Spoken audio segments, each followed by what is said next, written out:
बिस्मिल्लाहिर्रहमानिर्रहीम। अस्सलाम वालेकुम। मैं मुदस्सिर साही एडवोकेट और आप देख रहे हैं लीगल इशूज़। आज का लीगल इशू ये है कि वकला की मूवमेंट शुरू होने जा रही है। वकला एक तहरीक का आगाज़ करने जा रहे हैं। यही खबरें सुनने में आ रही हैं जी। वकला इकट्ठे हो रहे हैं, कहते हैं ये चल क्या रहा है हमारे मुल्क के अंदर, ये जुल्म के ज़ाब्ते हम नहीं मानते। इस चीज़ को लेकर वकला इकट्ठा होना शुरू हो गए हैं। एक तहरीक की सी शक्ल बननी शुरू हो गई है। वकला तहरीक इस चीज़ पे चलाएंगे कि आइन के तहफ़्फ़ुज़ के लिए, आइन के अंदर जो पावर्स हैं, जो आइन के अंदर हदूद बंदी कर दी गई है ना, हदबंदी की है कि जनाब ये पार्लियामेंट की हदूद हैं, ये आर्मी की हदूद हैं, ये फ़लाँ की हदूद, वो सारी हदूद के अंदर अंदर रहना। जुडिशरी की भी मुतय्यन कर दी गई हैं। तो जो पावर जिसको दी है वो उसके मुताबिक चले, इंटरफेरेंस नहीं होनी चाहिए। तो जब 90 डेज़ में इलेक्शन करने हैं और 90 डेज़ में होने चाहिए, आइन कहता है। आएँ बाएँ शाएँ, और बाद दफ़ा तो देखा है वो छोटे छोटे लोग होते हैं, वो बड़े दिलेर हो जाते हैं, उनके पीछे किसी का हाथ होता है तो वो जनाब आएँ बाएँ शाएँ कर रहे होते हैं, कॉन्स्टिट्यूशन को समझते ही कुछ नहीं। तो ये वकला जो मूवमेंट शुरू करने जा रहे हैं, इनका मकसद ये है कि आइन का तहफ़्फ़ुज़, आइन की बालादस्ती, कानून की बालादस्ती, रूल ऑफ लॉ, कानून की हुक्मरानी हो। कानून बन गया ना, इंसानों ने बनाया, हमारे इलेक्टेड मेंबर्स जो हैं, MP MN हम इलेक्ट करते हैं, वोट देते हैं, वो फिर हमारे नुमाइंदे बन के जाते हैं, वो कानून बनाते हैं। बन गया वो सबके लिए, उसके मुताबिक अमल करना है। इसके लिए वकला मूवमेंट शुरू करते हैं। लेकिन वकला की मूवमेंट जो है, इसके अंदर जो एक नफ़ा बख्श चीज़ है ना, वो ये होता है कि वकला जो है आज़ाद होते हैं कंपैरेटिवली। मिसाल के तौर पर डॉक्टर्स को बंदा कहे, डॉक्टर्स भी परेशान है, कहते हैं मुल्क के अंदर क्या चल रहा है, इतनी महंगाई हो गई है तो जनाब जीना मुहाल हो गया है इस मुल्क के अंदर, कानून नज़र नहीं आता। डॉक्टर्स भी करते हैं, टीचर्स भी करते हैं, इंजीनियर्स भी करते हैं, सब। लेकिन सब ये कर सकते हैं सिर्फ अपने ऑफिस में बैठ के, अपने घर में बैठ के, अपने लॉन में बैठ के बात कर सकते हैं, निकल नहीं सकते। और निकलने के लिए ज़ाहिर एक डॉक्टर साहब हैं, अपने पेशेंट का इलाज कर रहे हैं, मामलात कर रहे हैं, तो या फिर जॉब कर रहे हैं सरकारी अस्पताल में, तो वो छोड़ के कैसे निकलें, कैसे प्रोटेस्ट करें। वकला जो है इंडिपेंडेंट होते हैं, अपना काम होता है, तो ये तरतीब दे के वाइंड अप करके तो वो टाइम निकाल सकते हैं वकला। उनको वकला को ये भी डर नहीं होता नौकरी से कोई निकाल देगा। तो कंपैरेटिवली वकला आज़ाद होते हैं हक बात करने में। अब एक टीचर है तो वो उसका बेचारे का उस जहन है कि ये हक है, ये बातिल है, लेकिन वो बोल नहीं सकता। बोलेगा, थोड़ा सा बोला तो सियासतदान तो इतने हमारे, क्या कहें, आप चलें कुछ नहीं कहते उन्हें, आप समझ जाएं जो भी हम कहना चाह रहे हैं। तो सियासतदान पॉलिटिकल विक्टिमाइजेशन का निशाना बनाते हैं। अच्छा इसका उस पार्टी से ताल्लुक़ है, पकड़ो इसको और सस्पेंड कर दो, ये कर दो, ट्रांसफ़र कर दो, वो बॉर्डर पे फेंक दो। गंदी सोच होती है बड़ी। तो फिर जिन सरकारी नौकरी पे बैठे हुए लोग, वो हक बातिल, वो बेचारे चुप रहते हैं, मजबूर से होके रहते हैं। तो वकला इस हवाले से बेहतर है कि वकला हक की बात, जिसको हक समझते हैं वो कर देते हैं।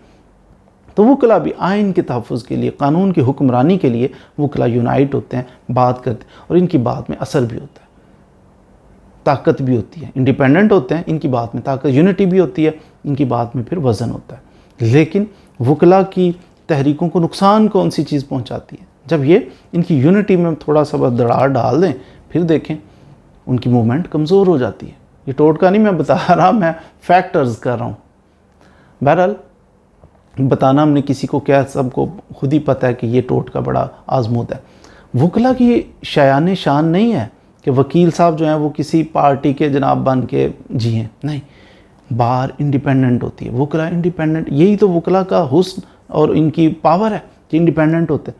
लेकिन अनफॉर्चुनेटली आजकल वकला भी कोई इस पार्टी के पीछे पीछे चल रहा है, कोई उस पार्टी के पीछे पीछे चल रहा है, खुददार बनिए। आपको पता है मियाँ मोहम्मद नवाज शरीफ साहब कह रहे थे, एक मैंने कहीं देखा उनका सोशल मीडिया पे क्लिप था, कि मैं तो तंग आ गया हूँ वकीलों की इतनी ज़्यादा फ़ीसें दे दे के।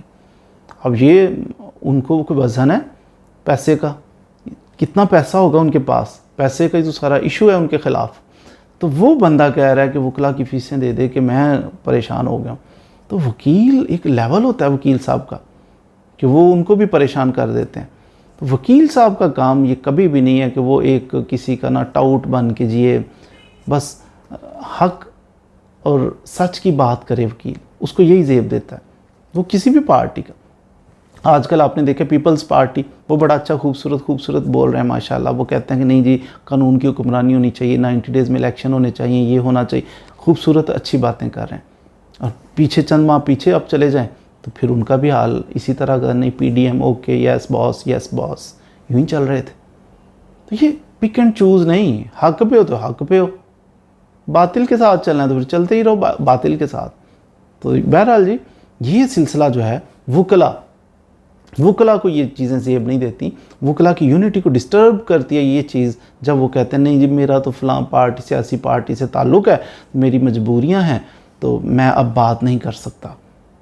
बात करना तो अलहदा बात है, गलत को गलत कहना तो दूर की बात है। ये कुछ वुकला को मैंने देखा वो डिफेंड कर रहे होते हैं कि आइन कानून की वो जनाब जंग चल रही है कि आइन को पामाल किया जा रहा है और वुकला उसके लिए आवाज़ उठा रहे होते हैं, नहीं ठीक है फिर उस वक्त भी तो ये हुआ था, फ़लाँ वक्त भी तो ये हुआ था। वुकला को ये कभी भी ज़ेब नहीं देता, बल्कि वुकला को ये ज़ेब देता है कि वो हक़ की बात करें, आइन की बालादस्ती की हमेशा बात करें, रूल ऑफ लॉ की हमेशा बात करें। अगर किसी ने पास्ट में बुरा किया भी है उसको कोड करने की ज़रूरत नहीं है। आप कस्टोडियन है ना भाई, जजेस, वुकला, एडमिनिस्ट्रेशन ऑफ जस्टिस के लिए आप ही लोगों ने तो काम करना है, कोई रेडी वाला थोड़ी करेगा। तो आप लोग ही अगर बिक गए, आप लोग थोड़े से पैसों के लिए, थोड़े से ओहदों के लिए अगर आप पार्टियों के पीछे पीछे चलना शुरू और ग़ुलामी की ज़िंदगी गुजारना शुरू हो गए तो रूल ऑफ लॉ की बात कौन करेगा। तो वुकला से मेरी दरख्वास्त है कि हमेशा मिलजुल के रहें और पार्टियों को पीछे रखें, अपनी बार को आगे रखें। बाहर पहले है, बाहर से हमारा वक़ार है, हमारे प्रोफेशन से हमारा वक़ार है। तो हमेशा आइन की बालादस्ती और कानून की हुक्मरानी की बात करें। और यही एक उम्मीद की किरण है अवाम के अंदर कि अवाम की नज़रें हैं कि ये कोई बात करेंगे, ये बात कर सकते हैं, तो फिर इंशाल्लाह हमारे मुल्क में पॉजिटिव चेंज आएगा। अल्लाह ताला हमारा हामी नासिर हो। मज़ीद वीडियोज़ के लिए हमारे साथ रहिए। Thank you very much.